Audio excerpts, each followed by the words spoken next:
This is Black Science TV 111. We back at y'all again. We have Kareem Universal in the house. This is the Metaphysics Society Association, and today we're going to be talking about the seniors, the elders, pertaining to the moral values that they say that we should have as young people coming up in society, when we know that, you know, a lot of the stuff that they brought forward wasn't really truly to uplift us. I think that is a selfish thing for them to tell us that we should do this or we should do that, but yet and still they didn't leave anything for us. When you look at the Asian community, you understand what I'm saying? Their family leave dynasties for them. You understand what I'm saying? They leave businesses for them. But when you look at the black community, you understand what I'm saying? You got the black elders or seniors telling us what we should do, but yet they alcoholics. And I'm not putting them down, but you don't have a right to speak on behalf of what we should be doing if you haven't left us anything. That's just selfish to me. So today, I want you to touch on, you know, that situation, my brother. Well, you know what I'm saying? When you go into that concept of how the elders didn't leave anything behind for us, I would have to agree with you and say that that is correct, because when you go deep back to most black power movements, even before they were infiltrated, they did the best that they could with what they had. For example, I came from the nation of gods and earth, and they used Islam, not in its contemporary setting or traditional setting, to bring about uplifting the black man or the black race. They did it in a way you can understand it metaphysically if you were on that level during that time period. But what happened was it was infiltrated. Right. Like many other organizations were infiltrated. And what happened was many things that you hear as far as lessons, doctrines, and even the way they view certain things in the world, it was certain, you know, concepts that were integrated by the white mind. Right. You see that again with the Black Panthers. You know, no disrespect. Even with the new Black Panthers, you have you know, King Samir and many others. I respect them to the death, but some of the things they say, I look at it and I'm like, I have to be subjective about it. How can you tell me that my way of thinking is impractical when your way of thinking is outdated? Right. We're living in 2015, so what happens is you can take some of these principles like the militancy of Bobby Hunton, Bobby Seale, Huey Newton, we can use that. Right. The original six, there were originally 6 members of the Black Panthers. The way they thought, we can take that and use it. But some of the theories and practices, we can't use that anymore. Right. Some of the lessons in the supreme mathematics is outdated. Right. You know, the solar facts are outdated. You know what I'm saying? So what we have to do is we have to say, I'm a scientist. I heal. I practice voodoo, whether it's in the African spiritual sense. I practice this because at the end of the day, that's what we are. We are scientists. We have to use new sciences. Right. Because we can't use old concepts because they're taking new concepts and they're whooping our ass with it. Right. Exactly. Well, how do you feel about most of the leaders saying that the only solution that we have is peace? Do you think today, in this day and time, in this era, do you think that the mechanisms such as peace will help us to be liberated on a level where revolutionary is concerned? As far as today, peace, if you want peace, you must prepare for war. That's Pacem via nobis. I You might agree. want to look that word up. Revolutionaryism or the revolutionary mind today is consciousness. Now what happens is, if you're at a state of consciousness, that's being aware, not just as far as your intelligence, but the outside world as a whole. You got to look at everything in the society you live in as a war. It's a war zone. Right. Why are you comfortable? Right. Why are you waking up every day? Oh, today, no. Everything going on right now, they got devices that's listening, they got satellites that's listening, they picking up, they assassinating brothers and young sisters. So you got to be aware of everything that take place as a whole. You know what I'm saying? And we do have to, in an instance, defend ourselves. But what happens is you have many different organizations that represent black power or African consciousness or just the black race in general, and they say, well, let's go around killing white babies. Right. You got a military yet? That's right. Because can nothing stand without a military? I was just now talking to my queen about that this morning. You know, we always saying that we want to, you know, construct something as far as educational wise and as far as, you know, other things, etc. But the thing is, the reason why a lot of the leaders in the past did not succeed at that, such as Marcus Garvey and other people, is because the military wasn't rooted. It was very stagnated. Not to say that they didn't bring us anything, but like I said, we could look back at that and say, okay, we can use this, but we can also enter into what caused it to fail. Right. You understand what I'm saying? Like today, you know, I got a university, an online university. It's all black. Go check that out. You know what I'm saying? And the black economic newspaper. Let me get on camera. We knowledge back right now. there. We back now. So to get your order, all you gotta do is call 434-444-8005, the Black Economic Newspaper. We ain't just out here talking behind camera. You understand what I'm saying? We got schools, an all-black school. We got our black newspaper. We own this. Not one white hand is settled in our organizations. We run all of this stuff. You know what I mean? This is to help brothers to pick up on the economic foundation for themselves. I'm not just down here talking. You know what I mean? So the thing is, you know, we as people like to go and spend our money with the Asians. We go and spend our money with the Jews, not understanding that our dollar don't even circulate within the black business for only 6 hours. You know, the Jewish dollar circulate among them for over 30 days. The European dollar circulate in their business for 17 days or more. But we the only people that make $1.1 trillion a year, more than any other culture in America. Yet we spend money on things that we can do for ourselves, buying nails, buying hair. We go into the Asian shops for them to paint our nails, but yet they calling you all kinds of niggas when you leave. You're not gonna see Asians coming back to give back that money that you put in their businesses every year. They don't come back and ask black women or do organizational things with black women in the neighborhood. So the thing is, we have to start spending our money among ourselves. You understand what I'm saying? Because at the end of the day, a part of our stagnation in the black community is us not having an economic foundation, an economic uproot system for ourselves. You know what I mean? On top of military. Like I said, I'm gonna have a black school here soon, in January. But I'm not just gonna have a black school to say I got a black school. Black people like to get businesses to say that I got a black business, but it don't stay open within 1 to 2 years, if that. Because we don't have a blueprint. We don't have a sound blueprint to carry out the businesses in which we set up. So therefore, they're gonna fail. They're gonna fail. You know, I was looking on the social media the other day on Facebook. A young lady said that she was inside of an Asian store buying hair. And she said that the lady was looking at her like, why are you in the store so long? And she said she kirked out on the agent and was like, well, I spent $200 every 2 weeks in here. I basically pay y'all rent. But that ain't good. Because what you're doing is you keeping them alive in our communities. You are the reason why they come into our communities. Sell us the alcohol. Because you keep spending your money. It's like you feeding the dragon. You feeding them. So you have to understand that we have to start spending money among ourselves. You should be able to do your own hair. You should be able to do your own nails. And brother, stop buying rims and still living at home with your mother. Or living in a 1-bedroom apartment. That's not good, brothers. You know what I mean? It's business first. Let's come together and set up some military. Let's set up some bank structures. Let's set up some university structures. You get what I'm saying? So, you know, my brother, I ain't mean to... No. You can step back in. I got another question for you. As far as feminism, I noticed you got a book coming out. Yeah, man, I'm done with it. What? Oh, you done with it? I'm done. All right, we gonna get it situated at the end of the month. You know what I'm saying? It's not too many chapters because I wanted to keep y'all on edge for the part 2 of it. The part 2, anytime you hit somebody or anytime you bring conflict, you got to be resolution. I'm a big fan of movies. So what you have is you got the setting, the script, the climax, the plot, and then you got the end. So the way I'm doing this is for a reason. Everything is for a reason, and I'm writing this way for a reason. So I got part 1 and I got part 2. I'm not just gonna hit you and make you feel hurt and not give you solutions, because whenever you see truth, the 3 things you do is you deny it, you accept it, and then you begin to live it. So that's the way, my brother. All right, my brother. Well, you know we got a lecture coming on October the 10th. And it's gonna be one day where I do my lecture, and then I'm gonna do a Q&A. But that Q&A is going to be pertaining to solutions. Because we have lectures. We can have lectures all day. We can spit wisdom and knowledge all day. But if the people don't understand the solutions that we need within the lectures that we having, then it's just like church. You go into church, you're getting a quick fix, and then you're going back home.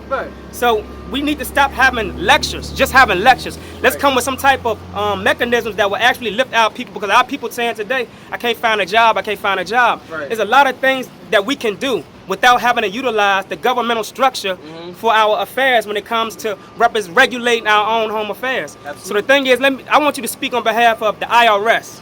Well, when you go into the IRS, as we know it, is the International Revenue Service. What you don't know is that the IRS, their headquarters is in Puerto Rico. This gets into a lot of legality pertaining to law and taxation, because, and this is for anybody out there, find anywhere in the Constitution of the United States where you have to pay taxes, constitutional wise. Don't give me no IRS manual. Don't give me no handbook. Even in the manual, in the guidebook, it doesn't say anything about paying taxes. That's right. There's no law that stipulates that. So why are you still paying taxes? You know why? Because you're doing it on your own behalf. That's right. You know what I'm saying? But it's nothing more than the back-end service or debt collection agency for the United States government. Right. And the headquarters is in Puerto Rico. Right, exactly. Look that up. That's Why right. is it in Puerto Rico? Well, another thing too is there's another United States corporation that's in London. You have to understand that the United States that you're seeing now is a private corporation. Right. You know, that's set up by certain entities that controls a certain diameter of Washington, D.C., but there's another White House that's in London that's being run by the Vaticans. You understand what I'm saying? And these people are the controllers of your educational systems, your religious systems, and things of that nature. So I just want to add on with that. Absolutely. Now, my brother, I know that you're doing a lot for the community and things like that. We're trying. You know, we're trying. Right. That's what we can do.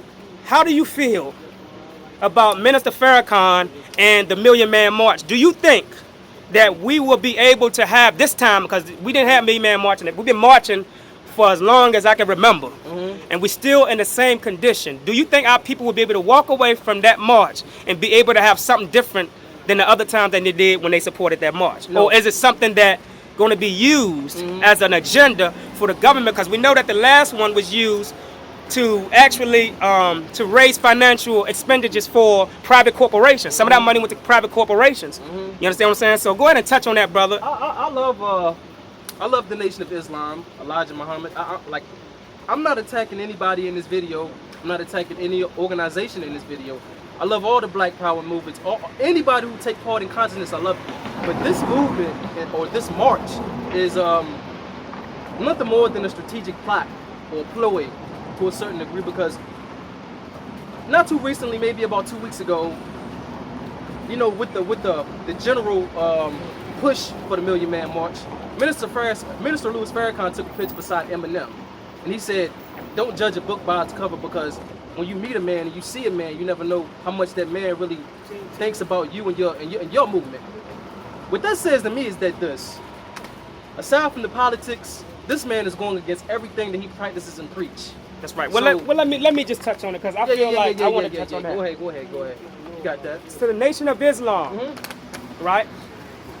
If you are not going by the doctrine of the Honorable Elijah Muhammad, then you're going by an agenda of the government. Absolutely. How the hell can Elijah Muhammad say that there's no race mixing within the Nation of Islam, but yet you got a cracker named L. Ron Hubbard inside of the nation to initiate some type of spiritual endeavorment to the Nation of Islam? Dianetics. So the thing is this right here, man, you have to be careful, because Minister Farrakhan, I'm not afraid to say this, Minister Farrakhan is under the United States government. He's with the CIA. You have to understand that. This is not, and the one that you see today is a clone. Farrakhan been passed away. They've been to kill Farrakhan. Now they're using a clone to control the community, the Nation of Islam community. It sounds far-fetched, but they exist. They exist. So the thing is, how the hell are you gonna tell me that the white man is the devil in the 60s, but then here in 2000, you hear L. Ron Hubbard talking about he can help you with some type of spiritual initiation? Come on, man. They use Dianetics now too. That's one of the things that I looked at, and Scientology exists within the Nation of Islam. So it's critical that, like my brother said, that we look at things and say, are these things infiltration devices? And COINTELPRO does exist. What happened recently with Rachel Dolezal? She just got exposed for being white, and she was going around preaching about feministic views and outlooks and things as far as agendas, how to separate the black man and woman in the family. You know what I'm saying? So she just got exposed. Anytime you have a Black Power movement and you have, no disrespect to the Hebrew Israelites, for example, we have Zoriak and Kakazai, and he is phenotypically what you would call a white man. You look at his hair follicles; they're more separated and distinctively away from the face. Hold on a second. I just want to say this personal. No. This personal toward Tazariak. I just want to say, fuck you, Tazariak. You and your whole crew. Yeah. Because the thing is this right here, whenever you can show love for a white man over an African child, you can tell me that you can accept a goddamn cracker inside of your cookout, but yet when a young African actually comes inside of your cookout, you say he can't come in? You's a goddamn agent, man. Fuck you, Tazariak. You a woman beater too at that. Sorry about that, brother. I had to get that off. He just got exposed again too. Polite put the we're getting off topic, but it all tied too.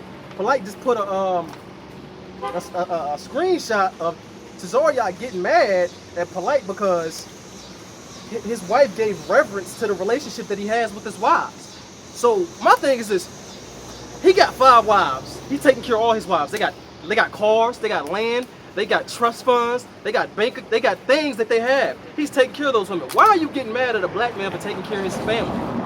You know what I'm saying? And then General Yohana, why are you going to amp young boys out to go fight against each other to protect a white a cracker? You know what I'm saying? But you have to understand, this is what religion do to people. That's crazy, man. You understand what I'm saying? Religion will put the shackles on your mind mentally.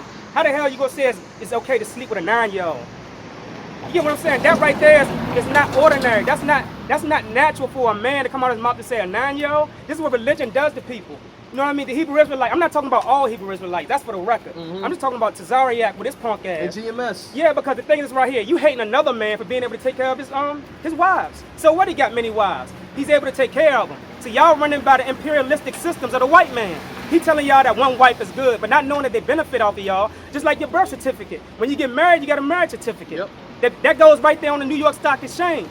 So whenever, and they can tell if you're gonna get divorced beforehand. When you divorce, who benefits from that? The state. Yep. The state benefits from that.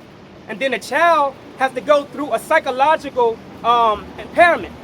His mind is shut down because of the things and the agenda that we put our children through. So it's time for us to wake up. Religion is not going to help us. We've been praying for over 400 years.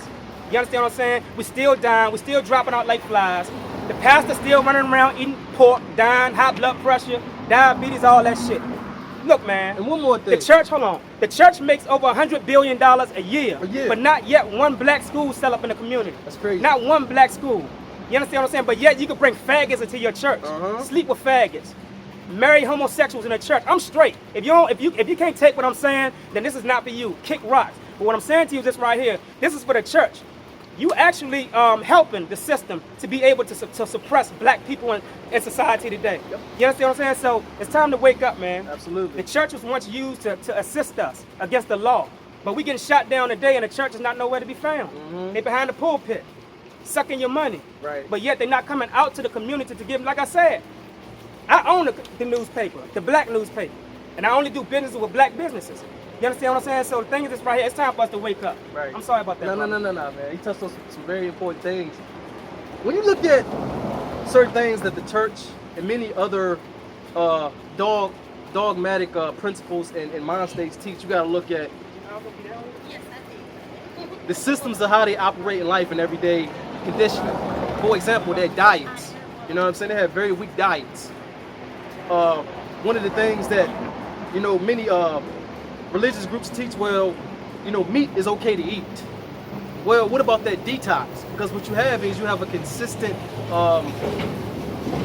diet of flesh, of raw flesh. When you cook flesh, the blood, it blackens. When you're eating that, there's a reason why you're acting crazy and dysfunctional. During slavery days, they would get slaves drunk, get them drunk as hell, and they would fight until the death. Now, my question is, does this have anything to do with liquor stores and beer in the community that many people ingest, and you see this slave mentality come out of them and they fighting each other the same way the master did with each slave? Look at the movie Django. After that slave killed that other slave, what did he get to drink? Gave him some alcohol. That's right. This shit is lining up, man. Pay a fucking attention. Pay attention. Like you said with the meat, if you study the meat has something that's called corexit. C-O-R-E-X-I-T. Corexit is something that attacks oil. Oil is carbon. Carbon is melanin. Black people have melanin, which is produced inside of the pineal gland or the third eye. You understand what I'm saying? So you have to be careful because corexit would allow you to kill your own mother. They drop manganese out the sky. Right. Manganese will cause you to kill your own mother. Right. So you got to understand, they know how to manipulate your emotions. It's called mind control. People keep saying that the mark of the beast or the chip is already inside of you. Yep. The food that you eat produces negative electricity, negative moral values. When we can sit here and kill each other in broad daylight and not have any feeling about it, it's something wrong with that's a psychological impairment right there. It is. You know what I mean? So you got to be careful what you eat. Because like I said, communication is an ingredient. Ingredients is communication because it communicates to certain parts of your body. We have melanin. Melanin has a transmitter and is a receiver. So therefore, when those nutrients, which is a form of communication, if it's negative, then you can become negative. You get what I'm saying? And so therefore, those cells gonna carry negative frequencies to those other cells. Right. And then now you're running around and you wonder why you're stressed out. Because it's something inside of you that's talking to you. Crazy people ain't seen nothing yet. Talking about you hear God, all y'all need to get a check for real. You tell me that I'm crazy for talking to myself and you'll get somebody a check, but the whole church need a goddamn check. Right. Talking about they hear God. What he sound like? Is his voice high pitch? Is it low pitch? Right. You understand what I'm saying? When you getting shot down, where's God? And I'm not speaking against nobody's God, but I have to be straight. Because I would compromise myself, and I refuse to compromise myself. You get what I'm saying? So the thing is, your pastor is your God. Your pastor is your God. Because when your pastor tell you don't ask questions, give it to God, and you do that, then guess what? You just now fall his sick ass. You get what I'm saying? When he running around sleeping with everybody in the church, having babies by everybody in the church, you get what I'm saying? That's sick. That's a sick mind right there, bro. Definitely. And one of the things people would like to overlook, they say, well, many scientists say, well, the pineal gland doesn't do anything. In the 70s, they were saying that. In 1995, they said, well, we overlooked something in the pineal gland or the pituitary gland. It does do something. And what happens is, even when you go into the Bible, when Jacob said, I saw God in the land of Pineal, his name was changed to Israel. Now, what happens is the pineal gland is connected to a very important part of the leg, which is called the sacroiliac nerve. That's why many bodybuilders, they get their legs right first. That's why when you hear the lady stop, stop. Because that God particle is right there. That sacroiliac nerve, which is connected to the pineal gland, is a very important aspect of the spiritual realm. So whenever you calcify or you put in jeopardy your pineal gland, you lose many important things that may benefit you. Your diet, the way you wake up, your awareness, your motor skills. That's why many boxers are able to dip, dodge, and dip, like Floyd Mayweather. Look at him. That's a great example of it. Right. You know what I'm saying? So it's deep, and